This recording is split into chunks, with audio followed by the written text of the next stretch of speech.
very much. Wow.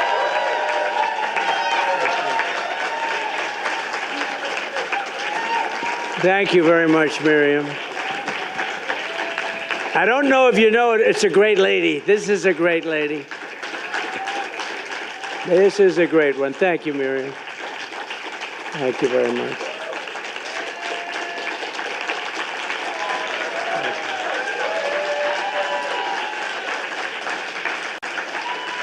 Thank you very much, everybody. All right, let's sit down. Let's talk about Israel, or Israel, as they say. I love the pronunciation. I love it. But you really are. You're a great lady, a great woman, my friend, and I've known you and Sheldon for a long time. We lost Sheldon, and nobody like him, right? You would say that. Nobody like him, but nobody like you either. And he's very proud of you right now. Thank you very much. And I'd also like to thank Rabbis Yehuda Kaplun and Yaakov Kaplun, Senators Rick Scott, doing well. Where's Rick? He's doing well. I saw a poll, and another one who's doing well is Ted Cruz. Ted, stand up, Ted.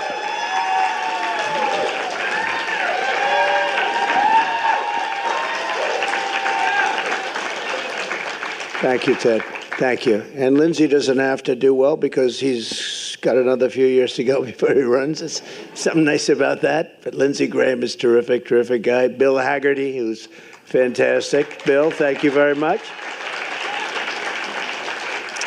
And Joni Ernst. Where's Joni Ernst? Joni, thank you very much, Joni. Great, doing a great job. Those farmers love Joni. I'll tell you, she was tough, right? You came to see me, and I thought I made a deal, and then she said, no, no, no, we want more, more, more. But that's what you're supposed to have, right? Good job, Joni, and you got it. Former Senator Norm Coleman. Norm, thank you. Thank you, Norm. You look good. And a spectacular person, Elise Stefanik. Spectacular. What she did to that woman at Harvard with the big, big fat glasses. That woman had no idea what was happening. That was beautiful to watch, actually. A friend of mine, Carlos Jimenez. Carlos, thank you, Carlos. Got a lot of power here. There's a lot of power here. You know, this is like the old days. Because frankly, there's been a movement going on. I call it AOC +3, but the +3 is a lot more, and we have to end that. We have to end it. We have to end it fast. I've never seen anything like it. John Carter, please. John, where's John? Thank you, John. Thank you very much. Good job. Mario Diaz-Balart. Mario, thank you. Thank you, Mario. Byron Donalds.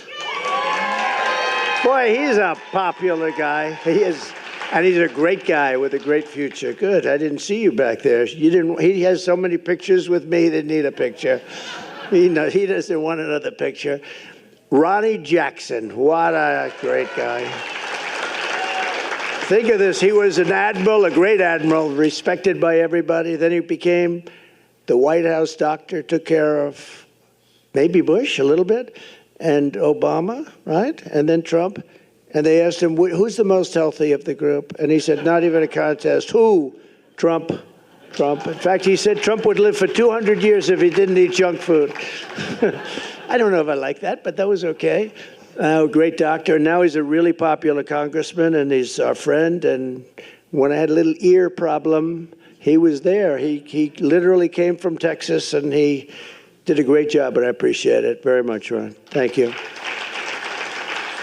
Because once you're a doctor, you're always a doctor, even if you're a congressman, I guess, right? Don't you think? Somebody who's been really spectacular, especially for the last few months. I don't know what happened to him, but boy, he likes me a lot better now than he used to. Michael Lawler. Am I correct in that? Where's Michael? Right? Something happened. But he likes me better now than he used to, and I like that because he's a good man, great man. Mike Flood. Mike, thank you. Virginia Fox. Virginia. Thank you, Virginia. Michael Waltz, who's doing a great job in defending all of us on television. He's doing a great job on television. And a spectacular woman, a beautiful woman. I'm not allowed to say that anymore because, you know, it usually puts you out of politics, but I've said much worse than that. But she's a beautiful woman, and she really is the most incredible family. And she came to me about endorsing someone in her area who had no chance, and I said, okay, we'll do it, against an incumbent Republican that I didn't like very much and probably didn't like me. So we took a chance, Mary, didn't we? Mary Miller, we took a chance, and our candidate won in a landslide, right? So that was great. We don't like having to do that, but in that case, we had no choice. Ambassador Lana Marks, who was terrific. Thank you, Lana. Good job. You did a great job as ambassador. West Virginia Treasurer Riley Moore. Thank you, Riley. Thank you. Going on to very big things, actually. Jacob Hellberg. Jacob, thank you. Thank you, Jacob. Great job. Somebody who's very talented, knows a lot about a lot at a very young age. Morgan Ortegas. Morgan. Thank you, darling. And also somebody who defends me so well, Elizabeth Pipko. Elizabeth? Wow, I watched you last night, Elizabeth. You were brutal to this other person. They didn't have a chance last night, Elizabeth. Thank you very much. I appreciate it. We need all the defense we can get. And a friend of mine and a man who's actually a great environmentalist. He really is a great one. And he wrote a book on Donald Trump as a great environmentalist, which is actually true, but a lot of people don't know that. But I'm an environmentalist with common sense. I like buildings to have windows. You know, they'd like to close up all windows. The building should be built 90 stories tall, but that doesn't matter, but can't have any windows. The things they're doing with the Green New scam is just unbelievable. 97 trillion. How can we do that, Ted? I think that's very doable. 97 trillion. Most people don't know what that means. Nobody knows. Nobody's ever heard of a number. To do the Green New scam the way they want it. 97, that's more than China, the United States, and every country in the world for the next 200 years has. But they go along with it anyway. But he's a great people. We have a lot of good Christians there that love Israel, by the way. In many ways, they love Israel more than Jewish people love Israel, which is shocking, but nevertheless, we'll take it, right? We have a lot of great Christians that love Israel, but we're up by 8 with Rasmussen. We're at 52 to 44, so that's a big one.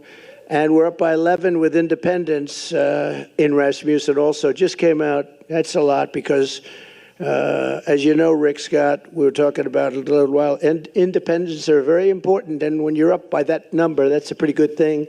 Then the Emerson poll, highly respected. We're up in Arizona. We're up in Wisconsin. And in the New York Times poll even, which is shocking because, you know, I wouldn't say they love me. I wouldn't say I love them either. But I'm up by 9 in the Midwest. That's a big one. And the Atlanta Journal-Constitution, we're up by at least 3 in Georgia. And CNN has us up. I love seeing like a CNN, and then we're up. So if you're up 5, you're probably up 20 or something. But in CNN, we're up 5 in Arizona. The Daily Express poll has us up 5 in all of the battleground states, which is great. So I say 47 days from now, we're going to defeat Kamala Harris. You have to defeat Kamala Harris. More than any other people on earth, Israel, I believe, has to defeat her. You know that? And I've never said this before. I'm thinking, Miriam, more than any people on earth, Israel has to defeat her. I really believe that it's a disaster for Israel. And you know why, and you've heard her statements. We're going to take back our country, and we're going to make Israel great again, and we're going to make America great again. We're going to make them both great again, greater than ever before. And babies were tortured, maimed, kidnapped, and killed. It was an amazing sight, especially if you were necessarily see it, some of the tapes and the atrocity. It was a wake-up call for the entire world, and you have to take it that. It is a wake-up call. Get smart. Instead, even here in America, Jewish citizens have been forced to endure the worst outbreak of anti-Semitism in many generations. And so many people shockingly even deny the attack took place. This is a new thing. I saw it recently where they're interviewing people. They said, well, we don't know if there was an attack. I don't know. It's just so... Where they're interviewing people, they said, well, we don't know if there was an attack. I don't know. It's just so terrible. And, you know, there were people, times during the Holocaust, we had people denying it. They were deniers. They said, we don't believe it ever took place. And it's a terrible thing when they say a thing like what is happening right now. I never thought you'd ever see a thing like this ever happen. It's beyond belief. You know, 15 years ago, Israel was the strongest lobby, if you want to use the word lobby, had the strongest representation of people like this. These are great people, Miriam. But the strongest there was, if you said something about a Jewish person or something about Israel that was bad, you were out of politics. Unless your name was Ted Cruz, he could get through. I think Ted could get through, but maybe not. Maybe even Ted. But it's true. You said something about Israel that was bad. It was like, today, you have to fight. We all have to fight for Israel. I am so surprised to see it, but we're going to win the fight, so don't worry about it, okay? We'll win the fight. There are those that say it's very much like a long time ago when you could say anything, but all across our land, you've seen Jewish Americans harassed and attacked and terrorized by anti-Semites and Hamas sympathizers. I can't believe what we've been witnessing over the last year. Actually, I've watched it in great detail. I've watched it, and I've watched it take place. It's hard to believe. Yet, despite presiding over this explosion of anti-Semitism, Kamala Harris has done absolutely nothing. She has not lifted a single finger to protect you or to protect your children or to even protect you with words. I'm here today to tell the Jewish American community that this ugly tide of anti-Semitic, pro-Hamas bigotry and hate will be turned back and crushed starting at noon on January 20th, 2025. Thank you.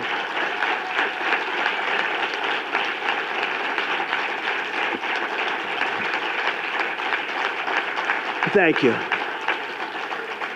It will be a bright new day for the Jewish community in America. No longer will you have to walk the streets in fear. You're walking the streets in fear. Can you believe it? Young college students are afraid to go to college. It's not something that anybody thought they would ever hear or see. No longer will you be threatened on your college campuses. No longer will you be discriminated against in college admissions. And no longer will your own government import jihadists from places that we don't even want to talk about. And they want Jew haters from overseas, and they let them come in and resettle in your communities right here at home, and nobody's ever seen anything like it. My promise to Jewish Americans is this: with your vote, I will be your defender, your protector, and I will be the best friend Jewish Americans have ever had in the White House.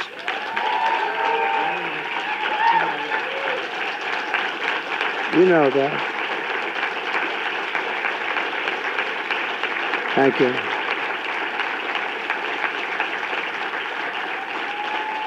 But in all fairness, I already am. I think I already am. I don't have to think. In fact, I already am. I am the best defender you've had as president by far. I think there'd be no question. Miriam mentioned 4 or 5 of the things. Those each individual thing. Oh, her husband would drive me crazy. You have to do this. You have to do that. You don't know what I had to put up with. She was like the calming influence. I said, Sheldon, I can't do that. It's too much. He said, no. And every time I got something, he'd immediately start with something else, right? He'd get something, always fighting for Israel and the Jewish people. But, you know, I had such great respect for it.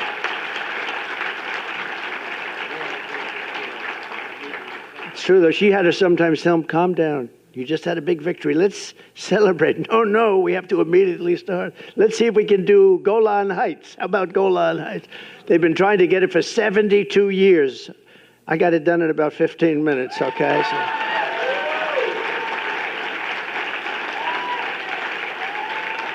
Even Sheldon couldn't believe that one, I'll tell you. Even Sheldon couldn't believe that one. He said, we just got Golan Heights.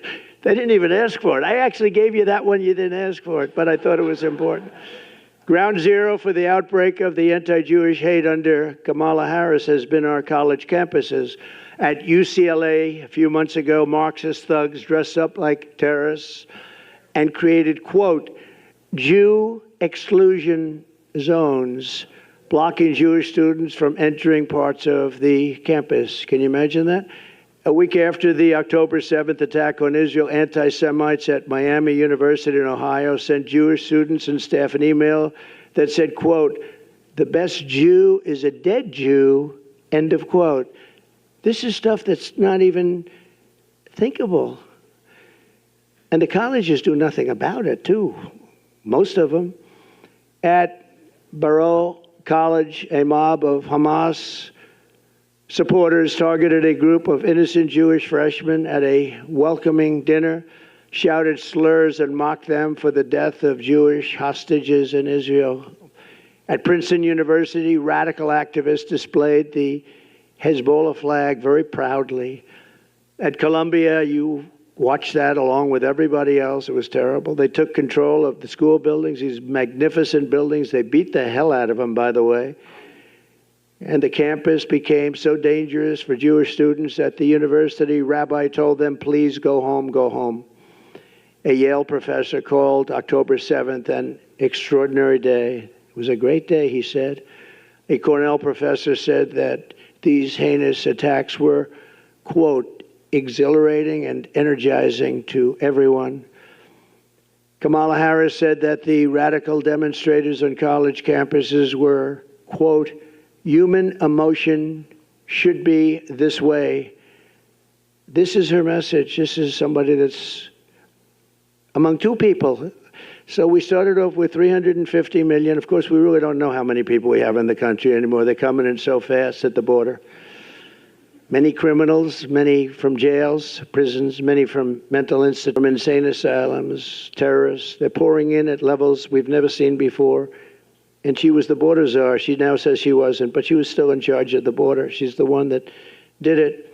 And I will tell you, the message that she gave is wrong. It's dangerous, and it's unbefitting a candidate for the President of the United States. So think of it. Let's assume 350 million. We're down to 2. I told our great First Lady the other day, well, we're down to 2, and now we're leading in the polls by, I think, a lot. I'm calling on Kamala Harris to officially disavow the support of all Hamas sympathizers, anti-Semites, Israel haters on college campuses and everywhere else.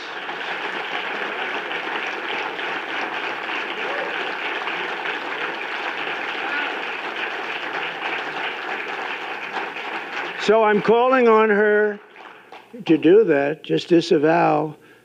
But she won't do it. You know that. She's not going to do it. She's going to talk.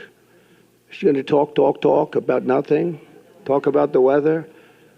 And sadly, and I have to say this, and it hurts me to say it, you're going to still vote for Democrats, and it doesn't make sense. I say all the time that any Jewish person that votes for her, especially now, her or the Democrat Party, should have their head examined. Yeah. It's true. And, you know, I just find it so hard to believe, and part of it is habit, I guess. And respectfully, with all that I've done, I'll maybe go over it quickly, but Miriam did it better than I could, all the different things with Golan, with all of the things that we did. And really, the one thing we didn't mention is I terminated the Iran nuclear deal. And that is, I think, the biggest of them all. But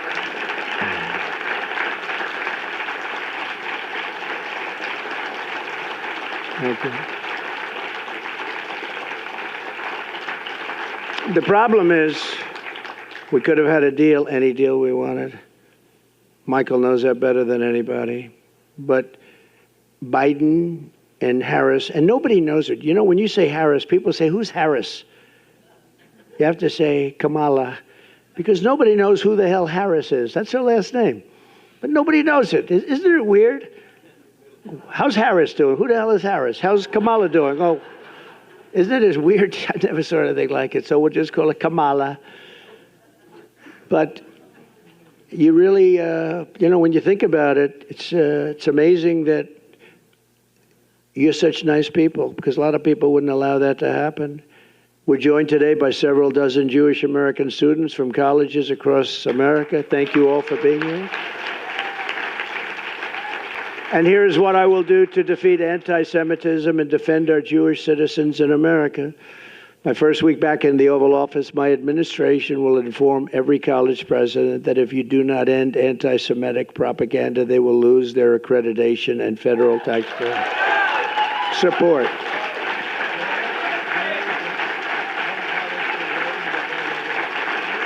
Thank you.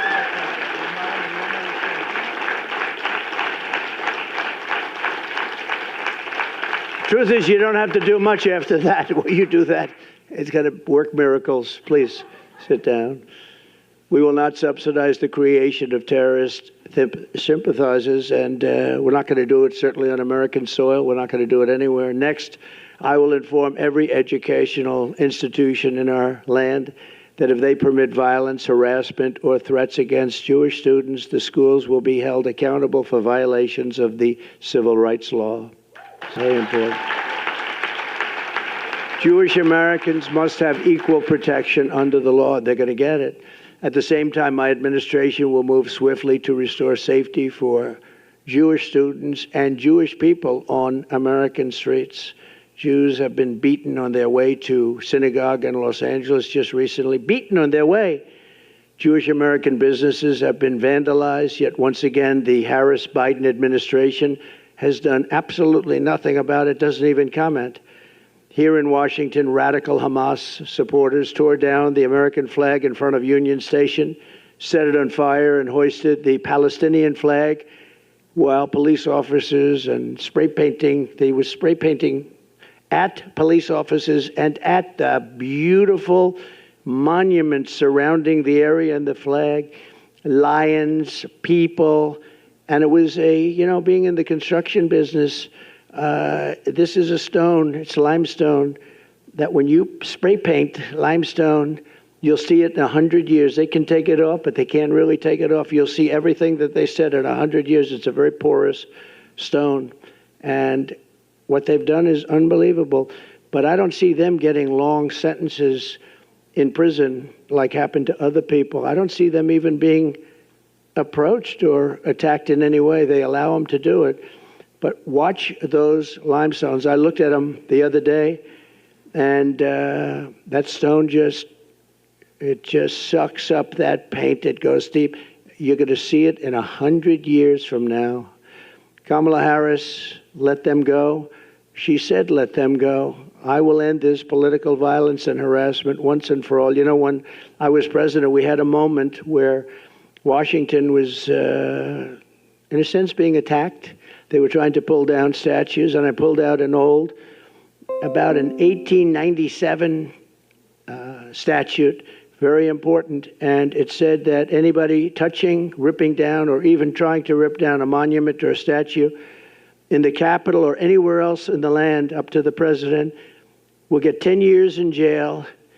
No probation, no nothing. It's 10 years. It's not 10 years, but you serve 3 days.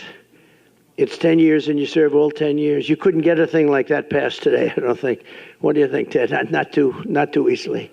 If you got 2 days, it would be a miracle. No, it's 10 years. It was so old. I lifted up this. It was old and dusty, but it read beautifully. And I invoked it, and I had a speech. I said, here's the story. Anybody touching a statue, and it ended when they had Abraham Lincoln ready to be pulled over. You remember that? I said, Abraham Lincoln, now we're hitting Lincoln. And I read it, and I told people that anybody from this moment on that pulls down anything or even tries to pull down a statue, you go into jail for 10 years. And it was an amazing sight, Miriam. Everybody just dropped the ropes. The ropes were left. They dropped the ropes and they started walking out of town. I was watching thousands of asses from the back. And it was a beautiful sight. It was a beautiful sight. It was a beautiful sight. They just started walking in a different direction. And that was the last of the problem we had. Remember the big problems we were having? They actually wanted to rip down Thomas Jefferson Memorial. They didn't like Jefferson. They didn't like Washington. They didn't like Lincoln. They didn't like anybody. I will oppose, and I will make sure that you're protected. I will oppose all of the horrible things that they're thinking of doing, and they are thinking of doing bad things. It's not believable. I will also secure our borders from dangerous anti-American and anti-Semitic hate. Not only has Kamala thrown open our southern border, and again, she was in charge of your border. Now she's trying to say, well, I wasn't really the border czar. I never heard her disavow border czar before. But open to terrorists and criminals, she's supported unlimited migration from terrorist hotbeds into the United States, especially some of the hotbeds that most hate Israel.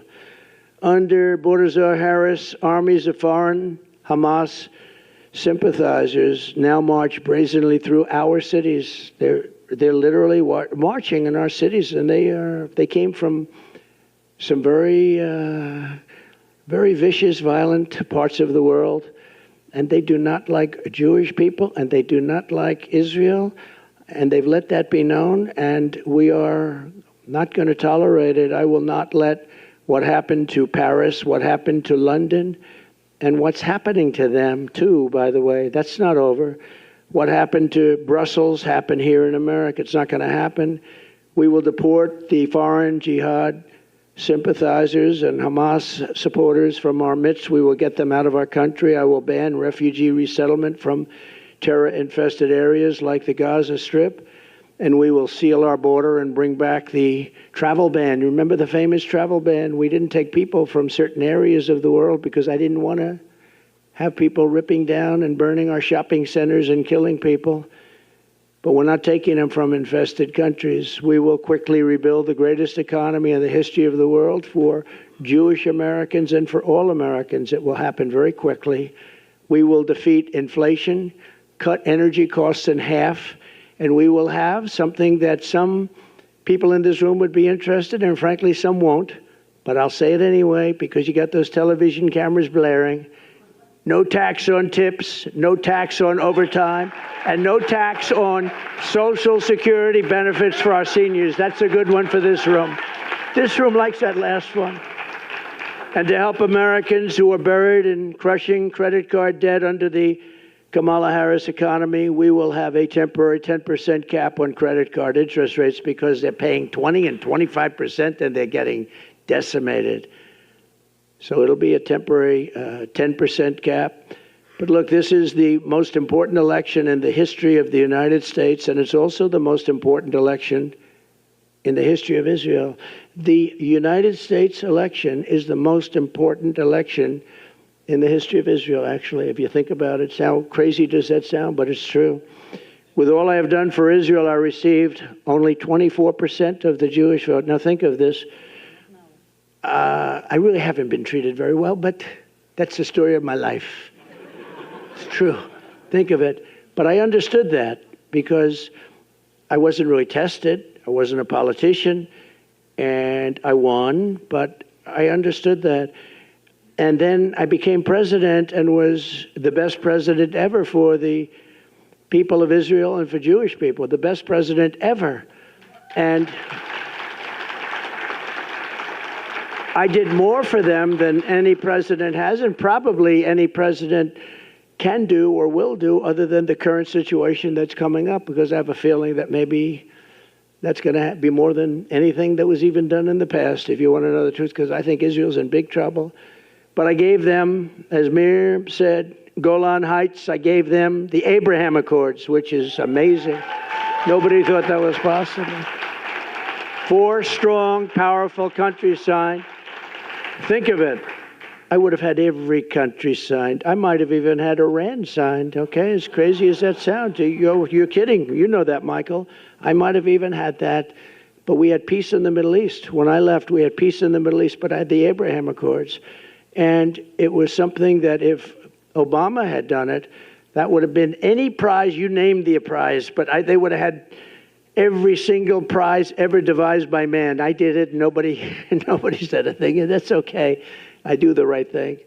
And I was helped a lot by Jared and a lot of other people that really understood what was going on. But I recognized the capital of Israel and opened the embassy in Jerusalem and got it built. Not just had it there. You know, the generals came in. One of my days in office, they said, "Sir, could you sign this? What is it?" It said, "Order for $2 billion to be spent on a embassy that would have cost much more." I said, "Where's the land?" "We don't have it yet, sir, but we have a couple of terrible sites under negotiation."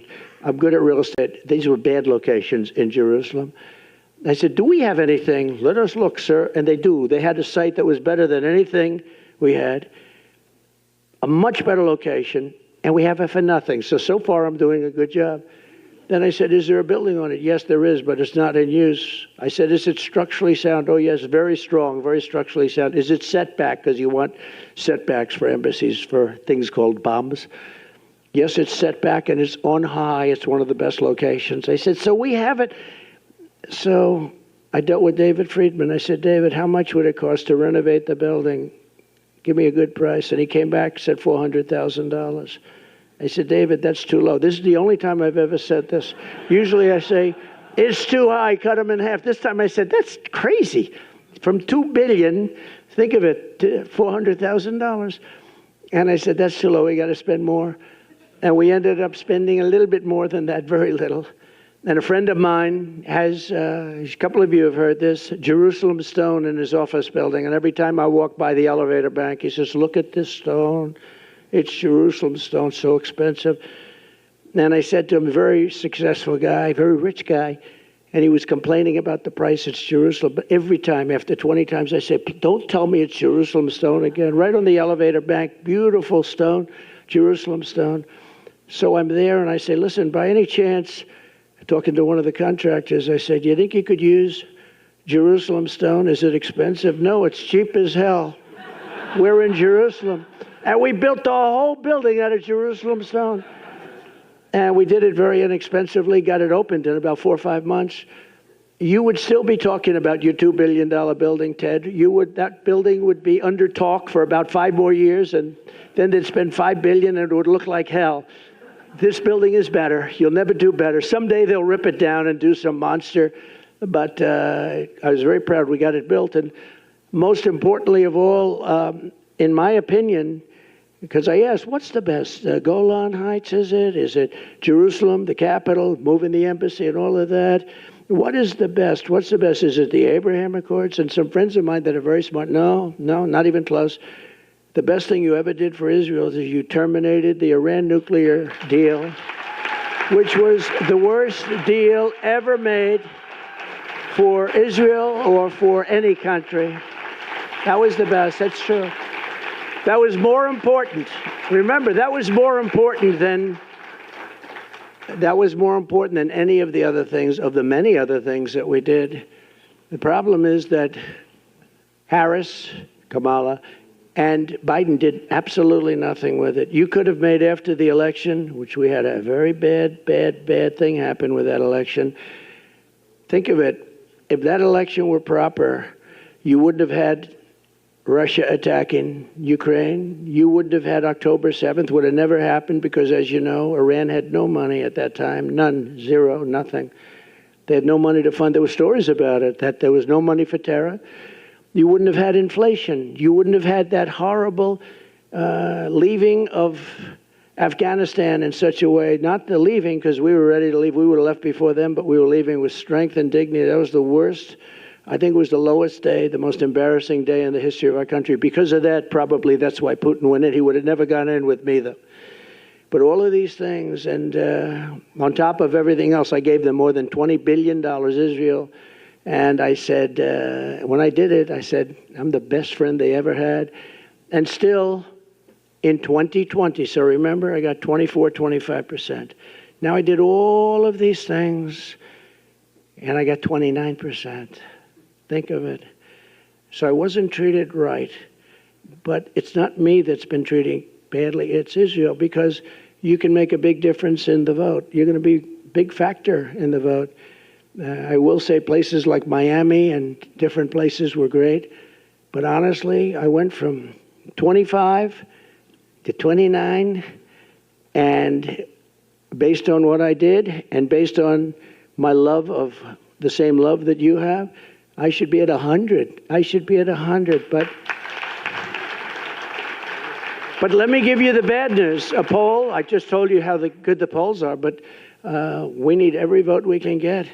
The current polling has me with Jewish citizens, Jewish people that's supposed to love Israel. After having done all of that, having been the best president, the greatest president by far, a poll just came out. I'm at 40%. That means you got 60% voting for somebody that hates Israel. And I say it's going to happen. It's only because of the Democrat hold or curse on you. You can't let this happen. 40% is not acceptable because we have an election to win. So after all of this, I went from 29 to 40%.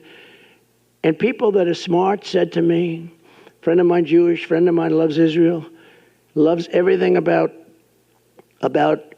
your religion and about your country, your place. He said, I can't believe it's happening. It's sad. And he started to cry, actually. He started to cry. With all of this, and he's a tough cookie. I don't think he cried since he was a little tiny baby. Maybe then I don't think he cried. I don't think he cried then, Miriam. But I will put it to you very simply and gently. I really haven't been treated right, but you haven't been treated right because you're putting yourself in great danger, and the United States hasn't been treated right. So if I don't win this election, and I've been very good, you know, they say Trump's been right about everything. I've been right about a lot of things. Even Ted will admit that. I've been right about a lot of things that a lot of people said, no, that won't happen, but a lot of bad things happened, and some good things I've been right about too. And I only want to be, so I'm not going to call this as a prediction, but in my opinion, the Jewish people would have a lot to do with a loss if I'm at 40%. If I'm at 4, think of it, that means 60% are voting for Kamala, who in particular is a bad Democrat. The Democrats are bad to Israel, very bad. They'll never change because they have a section of their party now which has become amazingly and quickly very powerful, vote-wise. I mean, Chuck Schumer is a Palestinian. Who would have thought that was going to happen? What the hell happened to him? I saw him the other day. He was dressed in one of their robes. No, that'll be next. No, Chuck Schumer is Hamas all the way. I don't know what the hell happened to him. If you support him, you're crazy. I have never seen his change may be bigger than Kamala on fracking in Pennsylvania, okay? But if we don't win this election, Israel, in my opinion, within a period of 2 to 3 years, will cease to exist. It's going to be wiped out. That's what's going to happen. It's a tough thing to say, but what difference does it make from my standpoint? I have to tell you the truth, and maybe you'll be energized because there's no way that I should be getting 40% of the vote. I'm the one that's protecting you. These are the people that are going to destroy you, and you